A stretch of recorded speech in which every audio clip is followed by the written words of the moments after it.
Hi குட்டீஸ், நம்ம இன்றைக்கி பார்க்க போகிற திருக்குறள் அதிகாரம் 3 நீத்தார் பெருமை. குறள் எண் 22. துறந்தார் பெருமை துணைக்கூறின் வையத்து இறந்தாரை எண்ணி கொண்டற்று. விளக்கம்: ஆசைகளை விட்டு விலகியவரின் பெருமைக்கு எண்ணிக்கையால் அளவு கூறுவது இந்த உலகத்தில் இறந்து போனவர்களின் எண்ணிக்கையை எல்லாம் எண்ணுவது போலாகும். இந்த குறளின் விளக்கத்தை நம்ம ஒரு குட்டி கதை மூலமாக பார்க்கலாம் வாங்க. பாபு தன்னோட முதல் நாள் வேலைக்கு பயபக்தியோடு கிளம்பிக்கிட்டு இருக்காரு. என்ன தான் வெளியிருந்து பார்க்க நார்மலாக இருந்தாலுமே அவருக்குள்ள அவ்வளவு டென்ஷன். பேங்க்கில் அவருக்கு கொடுக்கப்பட்ட கவுண்டரில் கொடுக்கப்பட்ட வேலைகளை மிகவும் கவனத்தோடு பண்ணிகிட்ருக்காரு. ஏன்னா எதுவும் தப்பு நடந்துடக்கூடாது அப்படின்னு அவருக்குள்ள ஒரே டென்ஷன். அந்த டைமில் ஒரு பெரியவர் பாபு கவுண்டருக்கு நேராக நிற்கிறாரு. பாபு கண்டுக்கவே இல்லை. அந்த பெரியவரும் கொஞ்சம் நேரம் காத்திருந்து பார்க்குறாரு. அப்புறம் கொஞ்சம் நேரம் கழித்து, தம்பி இந்த பாஸ்புக் என்ட்ரி மட்டும் போட்டு கொடுயேன்ப்பா அப்படின்னு மெதுவாக கேட்குறாரு. பாபுவும் அந்த பெரியவரை பார்க்குறாரு. அவர் ரொம்ப எளிமையாக சாதாரண மனிதன் மாதிரி இருக்கிறாரு. ஐயா, இந்த நேரத்தில் பாஸ்புக் என்ட்ரி போடுறதே தப்பு. இதில் கொஞ்சம் நேரம் கூட வெயிட் பண்ண மாட்டிங்களா? ஒரு 10 நிமிஷம் வெயிட் பண்ணுங்க, அங்கே உட்காருங்க, நானே உங்களை கூப்பிட்றேன் அப்படின்னு பாபு ரொம்ப கோவமாக பேசிடுறாரு. இதை கேட்டதுமே பெரியவர் ரொம்ப அலட்டிக்கலை. சின்ன சிரிப்போட நகண்டு சேரில் போய் உட்காடுறாரு. ஒரு 10 நிமிஷம் கழித்து பாபுவே பெரியவரை கூப்பிட்றாரு. பாஸ்புக்கை கொடுங்கய்யா அப்படின்னு கேட்குறாரு. பாஸ்புக்கை பெரியவரும் கொடுக்குறாரு. அவருடைய கணக்கில் கோடிக்கணக்காக ரூபாய் இருக்குது. இதை பார்த்ததுமே பாபுவுக்கு அதிர்ச்சி ஆயிடுச்சு. இது என்ன உங்கள் முதலாளியோட அக்கௌண்ட்டா அப்படின்னு கேட்குறாரு. இல்லைப்பா, அது என்னோடய அக்கௌண்ட்டு தான் அப்படின்னு சொல்கிறாரு.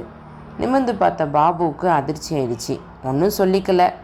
என்ட்ரி போட்டு பாஸ்புக்கை திரும்ப கொடுத்துட்றாரு. பெரியவர் நடந்து போகிறத பாபு பார்த்துட்ருக்காரு. அந்த நேரத்தில் ரூம்லேருந்து மேனேஜர் வேகமாக பெரியவரை விசாரித்து தன்னோட ரூமுக்கு கூட்டிகிட்டு போய் கவனிக்கிறாரு.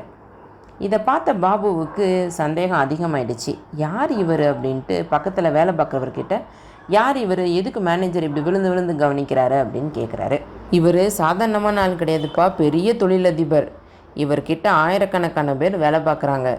அவருடைய தொழிலாளிகள் இல்லை அப்படின்னு வந்தால் உடனே அதை செஞ்சு கொடுக்குறதா இவருடைய முதல் வேலை. அது மட்டும் இல்லை, அவர் ரொம்ப எளிமையானவர். இந்த பேங்க் வேலைக்கு இவர் தான் வரணும்னு அவசியமே கிடையாது. அவருக்கு கீழே அவ்வளோ பேர் வேலை பார்க்குறாங்க. இருந்தாலும் இவருடைய வேலையை இவர் தான் செய்வார். அது மட்டும் இல்லை, ஆரம்ப காலகட்டத்தில் இவர் வச்சுருந்த அதே சைக்கிளில் தான் இன்றைக்கும் இவர் வந்திருக்கிறாரு. அது மட்டும் இல்லை, பிள்ளைகளுக்கு எவ்வளோ பெரிய வீடு கட்டி கொடுத்தாலும் முதல்ல இவர் தங்கியிருந்த அதே குடிசையில் தான் வாழ்ந்துக்கிட்டு இருக்காரு.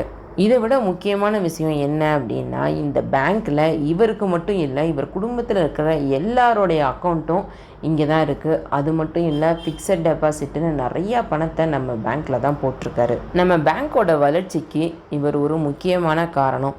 இதெல்லாம் தெரிஞ்சும் கூட பேங்க்குக்கு வரும்போது எல்லார மாதிரியும் க்யூவில் நின்று தான் கவுண்டருக்கு வருவார். என்றைக்குமே நேரடியாக கவுண்டருக்கு வந்ததே கிடையாது. நம்மளே முன் உதவி செஞ்சாலும் அதை மறுத்துருவார். இந்த காலகட்டத்தில் இப்படி ஒரு மனிதனை பார்க்குறது ரொம்ப அபூர்வமான விஷயந்தான் அப்படின்னு கூட வேலை பார்க்குறவர் சொல்கிறாரு. இதை கேட்டதுமே பாபுவுக்கு ரொம்ப அதிர்ச்சி ஆயிடுச்சு. அதிசயமாக இருக்குது, இப்படியுமா ஆட்கள் இருக்காங்க அப்படின்னு சொல்லிட்டு வீட்டுக்கு போனதும் தன் பாட்டிக்கிட்ட நடந்த எல்லாத்தையுமே பாபு எடுத்து சொல்கிறாரு. அந்த காலத்தில் இந்த மாதிரி உண்மையான துறவிகள் நிறைய பேர் வாழ்ந்துட்டு தான் இருந்தாங்க. ஆனால் இப்போல்லாம் எங்கே இந்த மாதிரி ஆட்களை பார்க்குறது ரொம்ப அபூர்வமாக இருக்குது. எப்படி இந்த உலகத்தில் இதுவரைக்கும் பிறந்து இறந்தவர்களின் எண்ணிக்கையை கணக்கிட்டு சொல்கிறது கஷ்டமோ, அதுக்கு ஈடானது தான் ஆசைகளை துறந்து ஒழுக்கத்தை கடைபிடித்து வாழ்கிற இந்த துறவிகளின் பெருமைகளை சொல்கிறதும் அவ்வளவு கஷ்டம். ஆமாம் பாட்டி, நீங்கள் சொல்கிறது எல்லாமே 100க்கு 100 உண்மையான விஷயம் அப்படின்னு சொல்கிறாரு. அவருக்குமே அந்த துறவிகளை நினச்சி ரொம்ப பெருமையாக இருக்குது. ஹாய் குட்டீஸ், உங்களுக்கு இந்த கதை பிடிச்சிருந்ததா?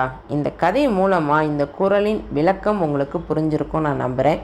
இனி வர்ற வாரங்களில் அடுத்த குறளை பார்க்கலாம். இந்த வீடியோ உங்களுக்கு பிடிச்சிருந்தது அப்படின்னா உங்கள் ஃப்ரெண்ட்ஸ் கூட ஷேர் பண்ணுங்கள், லைக் பண்ணுங்கள். விருதை பொண்ணு சேனலை சப்ஸ்கிரைப் பண்ணுங்கள். நன்றி, வணக்கம்.